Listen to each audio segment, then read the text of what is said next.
আলহামদুলিল্লাহ ওয়াসসালাতু ওয়াসসালাম আলা রাসূলিল্লাহ ওয়া আলা আলিহি ওয়া সাহবিহি আজমাইন, আম্মা বাদ। আউযু বিল্লাহি মিনাশ শাইতানির রাজিম। বিসমিল্লাহির রহমানির রহিম। ওয়া কুল জাআল হক ওয়া জাআকাল বাতিল ইন্নাল বাতিলা কানা যাহুকা।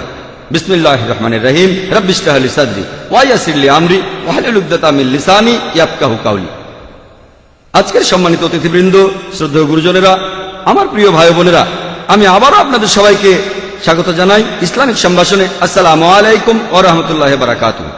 আল্লাহর দয়া, শান্তি আর রহমত আপনাদের সবার উপরে বর্ষিত হোক। প্রথমেই বলি, আমি এখানে কিছুই ভুলে যাইনি। আপনারাও দেখেছেন আমি নির্ধারিত সময়ের চাইতে আধা মিনিট বেশি বলেছি। এখানে ভুলে যাওয়ার প্রশ্নই আসে না। আমি আরো 5 ঘন্টা বলতে পারবো যদি আপনি থাকতে পারেন। আপনি তো এই সময়ের ব্যাপারটা ঠিক করেছেন যে আমরা 30 মিনিট করে বলবো। আমি 50 মিনিটের কথা বলেছিলাম। আমি এখানে 2 ঘন্টা কথা বলতে পারবো, সারাদিন বলতে পারবো। আমি এটা পারি, কারণ আমি একজন ম্যারাথন স্পিকার। আলহামদুলিল্লাহ, আমি নন ভেজিটেরিয়ান।